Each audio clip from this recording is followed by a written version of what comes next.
Profe, Buenos días. Alondra está comentando que no, que le pide el código para entrar.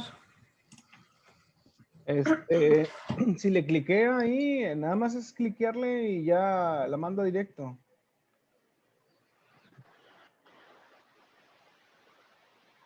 Buenos días. Buenos días.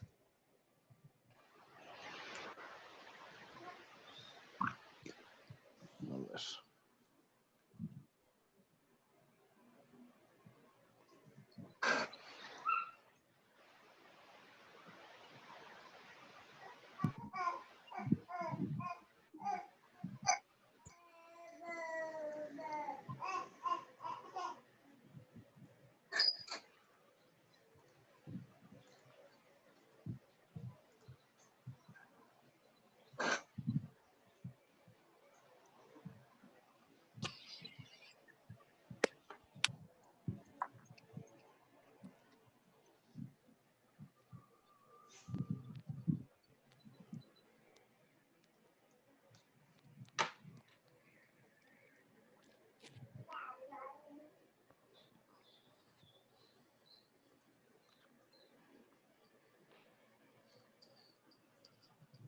Ok. ¿Ávila está? Yendo, buenos días. Presente. Bien, buenos días, gracias. Brenda Cecilia, ¿se encuentra? Presente, maestro. Buenos días. Gracias. María del Rocío. Presente. Gracias. Miguel Alejandro.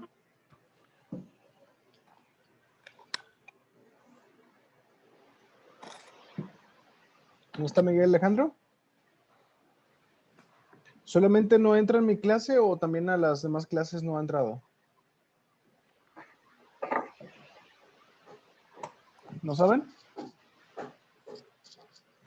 Creo ya no entra en ninguna clase. ¿Ninguna clase? Oh, No. ok. Bien, gracias. Jesús Eduardo. Presente. Gracias, Araceli. ¿No está Araceli? Presente. Estoy Gracias. presente. ¿Antonio?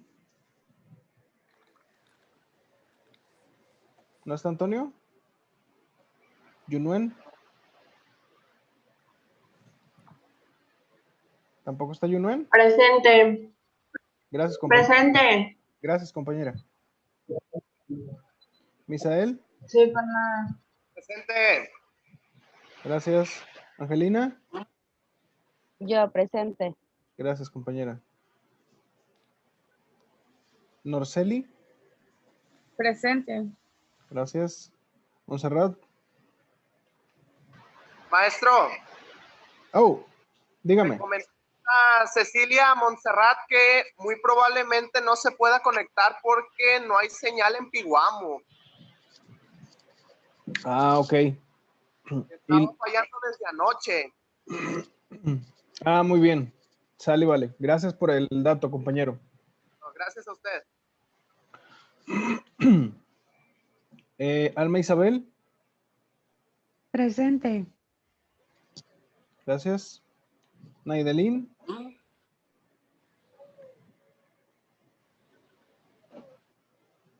¿No está Naidelín?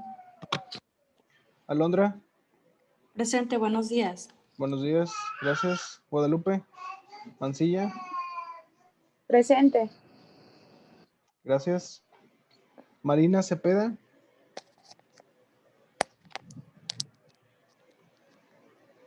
¿No?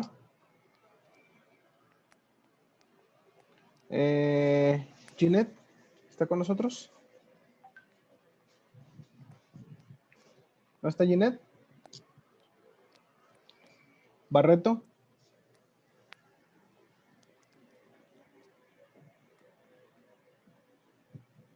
¿Tampoco? Topete. Presente. Gracias. Silva. Silva López. ¿Tampoco? Maestro, Y Brandon, dígame. Dicen 2 compañeros en el grupo que si los puede aceptar. Oh, sí. ¿Brandon no está? No, creo que ¿No? Ok. Bien. Pues ahora sí que continuamos. Nada más déjenme hacer la captura de pantalla.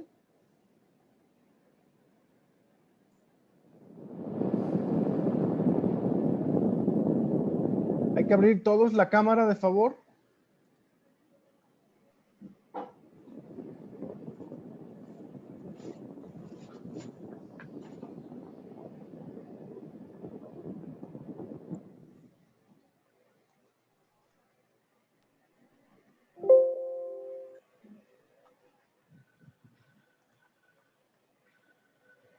Hay que abrir la cámara, de favor, compañeros.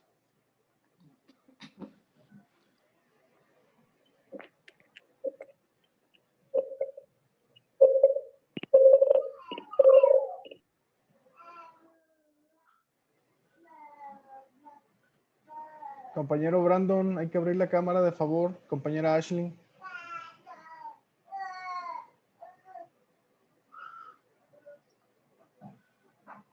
Maestro, lo que pasa es que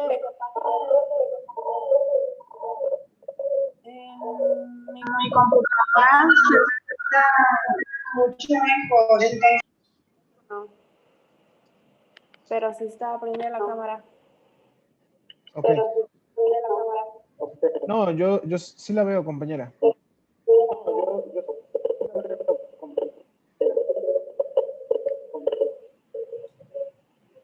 Ok. Bueno, no todos la abrieron. Pero vamos a hacer la captura de pantalla.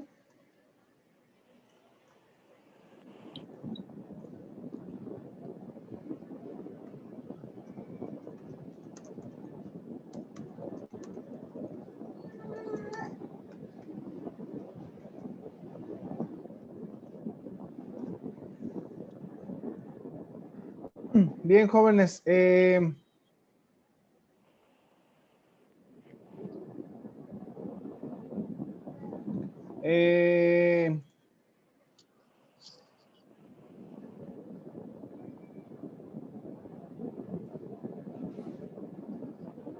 Compañera Rebeca, ¿me puede apoyar diciéndome, orientándome cuál fue el último tema que vimos la clase anterior?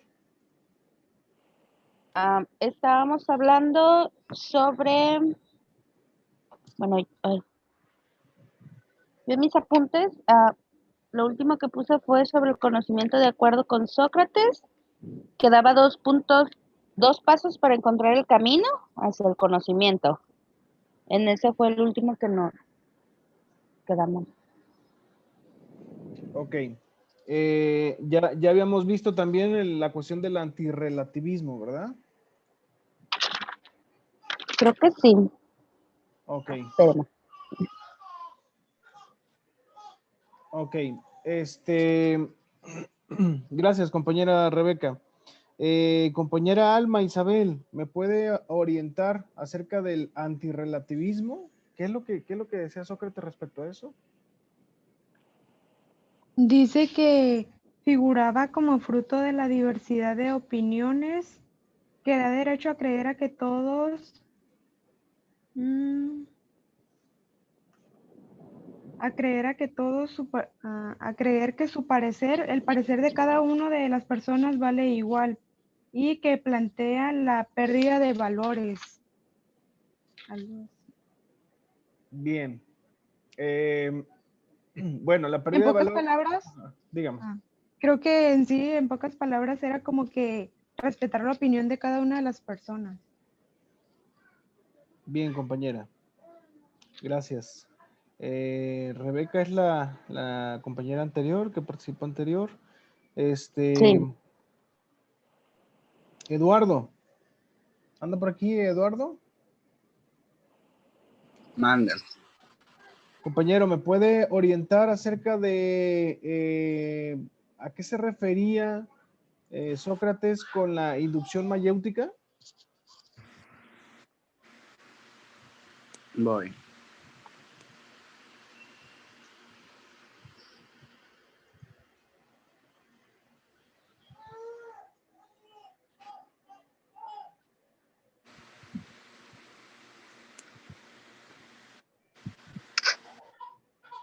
Era sobre las verdades de sí mismo, ¿no? Algo así.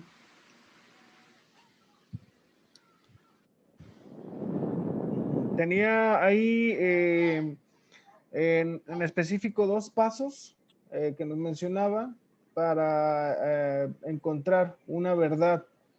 Era como un diálogo metódico, algo así, ¿no? Pero ¿de qué trataba el diálogo? ¿Cuál era la dinámica del diálogo?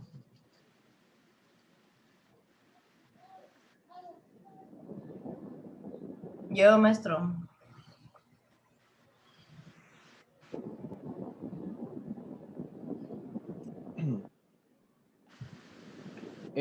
Recordemos que Sócrates propuso el tema de la inducción mayéutica precisamente para buscar una objetividad en la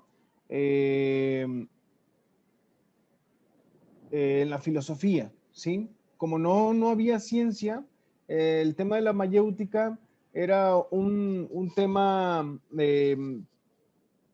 que se refería al poder llegar a la verdad a través del diálogo. ¿Quién dijo yo, maestro? Yo, Adriana. Adriana, adelante, Adriana. ¿No era el de eliminar las opiniones subjetivas y la mayéutica en sí, que era la pregunta y la respuesta?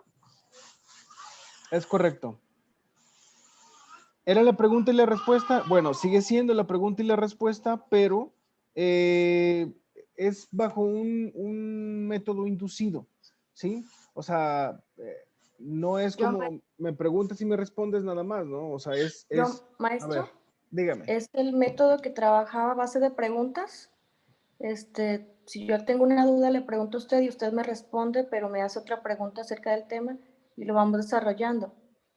Y decía porque la verdad estaba en uno mismo. Bien, es correcto, compañera. Lo que quería Sócrates era que, vaya, es un modo como de psicología, ¿no?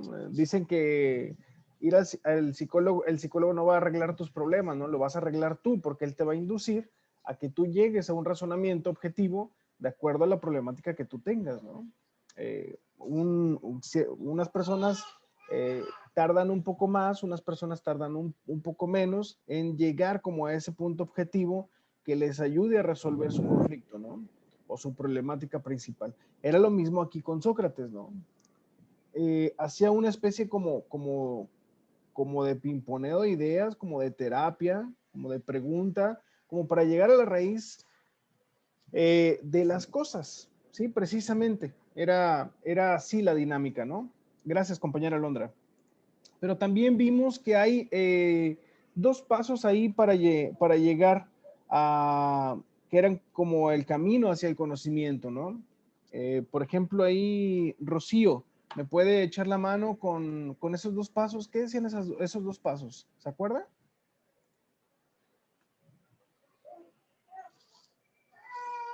Deje reviso mis apuntes, profe.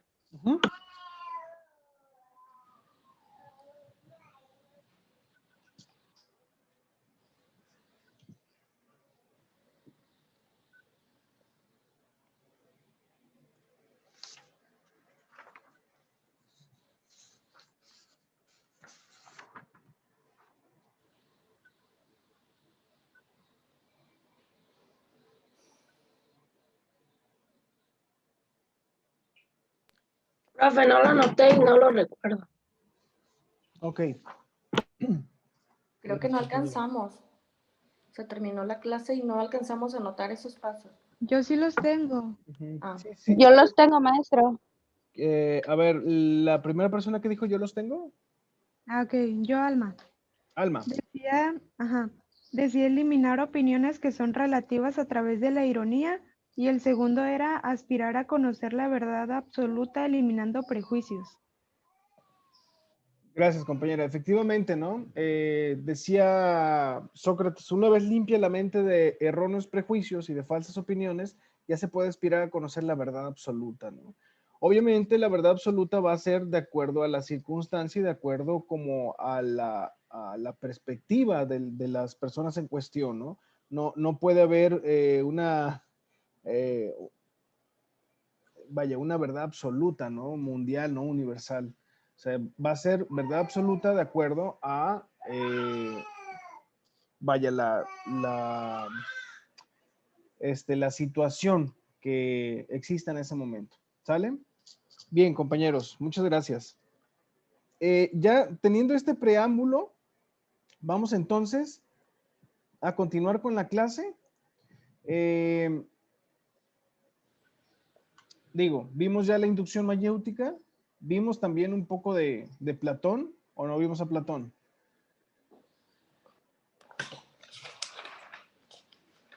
No.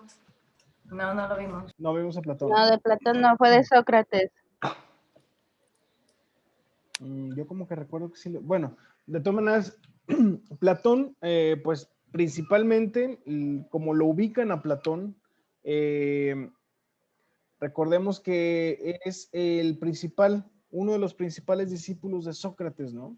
Fue quien le ayudó a Sócrates a rescatar toda su filosofía, esta de la mayéutica, la filosofía de llegar a la verdad absoluta, de conocer el porqué de las cosas, todo eso que Sócrates propuso en su momento, Platón lo rescató a la par de lo que lo hizo Aristóteles. Platón y Aristóteles, recordemos que ¿Perdón? Platón y Aristóteles eran los alumnos más fieles de Sócrates, ¿no? Platón es un filósofo, pues, de origen griego que replantea la filosofía de la oratoria y la expone desde una perspectiva educativa, ¿sí? Fue el primero en orientar a la filosofía hacia una manera que pudiera educar, en cierto sentido, al ser humano, ¿sí? Gracias a que su perspectiva tenía un perfil político, la educación se convirtió en prioridad para la enseñanza de su filosofía. Tenía que ver con la relación ciudad-estado. En este sentido, la educación era prioritaria para el Estado. En algún momento yo les platiqué, si no les comento, Platón es autor de un libro que se llama La República, ¿sí? En ese libro, Platón plantea una serie de cosas para la sociedad, ¿sí? Para que la sociedad pueda, de alguna manera, llegar a ser una sociedad armoniosa, llegar a ser una sociedad que no le haga falta nada, ¿no? El asunto aquí es que Platón, bueno, ya me voy como directo, ¿no? A las cosas. Platón planteó una sociedad inamovible, ¿sí? Una sociedad tan idónea, tan armoniosa, tan perfecta, que a su vez era imperfecta, ¿no? ¿Por qué? Bueno, ¿por qué esta perspectiva? ¿Por qué cree que se dio esta perspectiva, compañera Yunuen?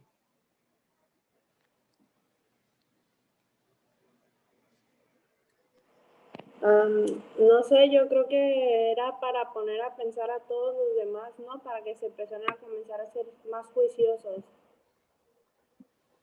Sí, gracias, compañera. Sí, por una parte la intención era que la gente, los seres humanos, se interesaran más por la filosofía. Pero había un tema ahí en específico que no terminaba de cuadrar en el tema de la República, ¿no?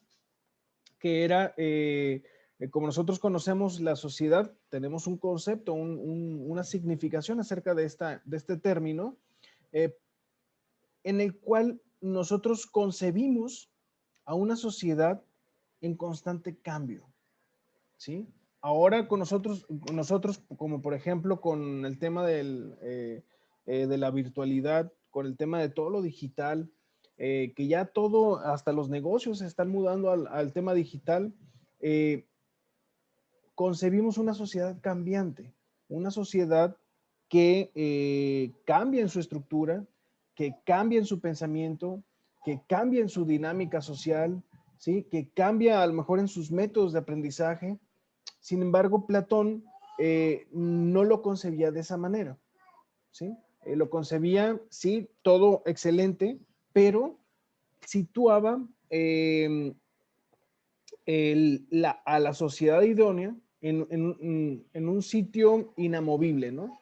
Que era una sociedad que siempre iba a permanecer de esa forma, que no iban a aparecer redes sociales, que no iba a aparecer lo digital, que la educación no iba a evolucionar, etcétera, etcétera, ¿no? O sea, en aquel entonces, pues sí se tomaban en cuenta los valores, se tomaban en cuenta toda esta serie de componentes que construyen la integridad, pues, del ser humano, pero no se tomaron en cuenta como esas variantes. Los invito, compañeros, a leer un poco de la República de Platón. Yo sé que les va a gustar ahí la perspectiva, ¿no? Y bueno, su filosofía le lleva a analizar a profundidad las características ideales de la estructura estatal, ¿sí? Eso, bueno, fue más que nada, bueno, no más que nada, sino esa perspectiva la abordó mucho en la República, que es uno de sus libros más socorridos, ¿no? Compañera Cecilia, ¿me ayuda, me puede apoyar a leer la lámina, de favor?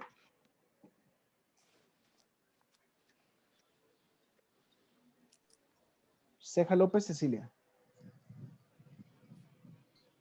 La dedicación de Platón al conocimiento de la autonomía del Estado es el resultado de la evolución del pensamiento y la cultura en la antigua Atenas, desde el mito hasta el logos, Homero, trágicos historiadores, sofistas, Sócrates.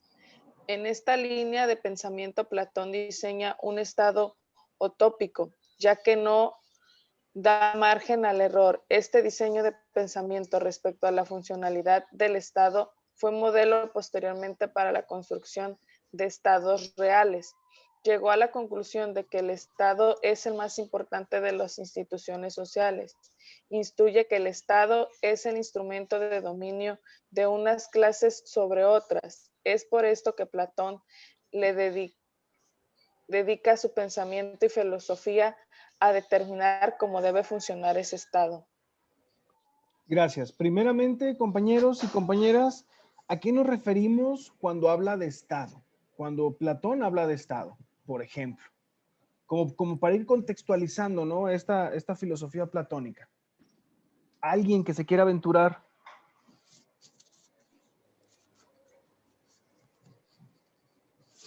¿Habla de la misma sociedad? Claro. ¿Quién dijo eso? Rebeca. Rebeca. Claro, Rebeca. Es justamente el Estado, incluso hoy en día, en siglo XXI, se sigue concibiendo al Estado como a la sociedad en general, ¿no? Al menos en este país, ¿no? Por ejemplo, si hablamos por ejemplo, de un gobierno de Estado, estamos hablando, pues, puede ser a nivel local, puede ser el gobierno como de Colima, ¿no? Pero si estamos hablando de Estado, no quiere decir que sea como el Estado de Colima, ¿no? Sino como el Estado de la sociedad, ¿no? No sé si me explico o los estoy confundiendo un poquito. Sí, sí se entiende. Ok, entonces, respecto a esto, lo que les comentaba anteriormente, ¿no? Platón llegó a esta definición de Estado ideal. Sin embargo, conforme fue avanzando el tiempo, se dieron cuenta que lo ideal no era funcional, porque la evolución no estaba dentro de las observaciones que hacía Platón. Por eso lo mencionan como un estado utópico.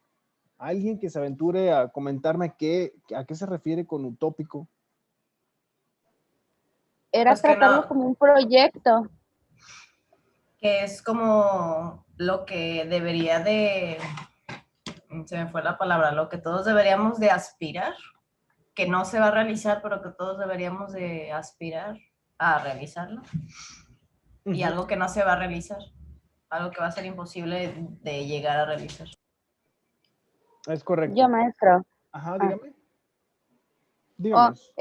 decía que lo utópico y a como él lo trataba Platón, dice que el Estado, entonces él quería que toda la sociedad fuera una sola, que se fuera por el mismo camino, pues él quería que fuera perfecto. No quería, como ahorita pues, de que todos tenemos diferentes opiniones, no quería él eso. Bueno, yo lo siento así, que él nada más quería que todo estuviera perfecto, que no hubiera nada malo, ningún error. Claro, gracias, compañera. Incluso hablaba de una justicia total, ¿no? Una justicia realmente, ¿no? O sea, incluso por ahí entre sus escritos, entre sus propuestas, menciona como esta disyuntiva que se presenta al momento en que se tiene que enjuiciar, por ejemplo, a un familiar, ¿no? O que se tiene que enjuiciar a una persona querida, ¿no? Entonces, él hablaba sobre la justicia, acerca de la justicia, sobre todas las cosas, ¿no? Tenía una percepción acerca en este sentido, como muy marcada, ¿no? Por eso la crítica de que este estado que propone Platón era utópico, ¿sí? Porque era imposible realizar.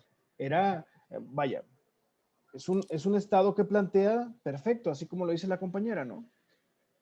Pero vaya, sería lo ideal, ¿no? Que fuera de esa manera, pero como estamos en constante evolución, sí es como medio complejo el poder llegar como a ese nivel, ¿no? Sin embargo, muchas de las teorías políticas, muchas de las teorías filosóficas se basan en este modelo para poder crear nuevas perspectivas que nos lleven un poco más, que nos acerquen un poco más a esta perspectiva platónica, ¿no? Pero ya aterrizada al momento actual, ¿no? Al siglo XXI. ¿Sale?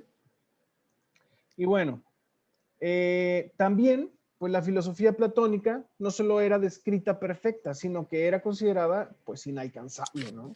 El pretender que todo funcionase de manera perfecta lo hacía descartar las transformaciones sociales, como ya lo habíamos comentado, como las resistencias sociales y, por supuesto, omite la esencia transformadora y revolucionaria del ser humano. Obviamente, el ser humano no se va a quedar con una misma filosofía toda la vida, ¿no? Tiene que evolucionar por bien del ser humano y por bien de la humanidad, ¿no? Y bueno, en este sentido, Platón consideró de gran importancia la correcta inserción de la educación en el Estado. ¿Qué significado tiene esta nueva consideración histórica en la educación? Por ejemplo, Misael, ¿qué significado usted cree que tenga esta consideración respecto a la educación?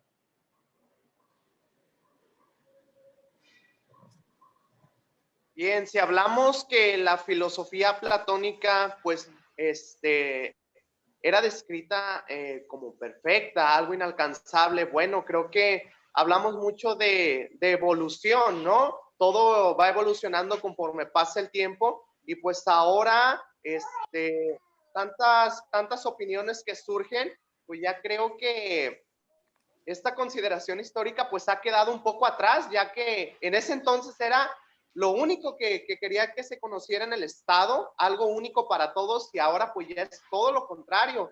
Ya surgen diferentes movimientos, puntos de vista acerca del contexto de la educación y de diferentes ámbitos. Entonces siento que eso ya quedó un poco atrás en base a la educación, a como pensaba esa filosofía platónica.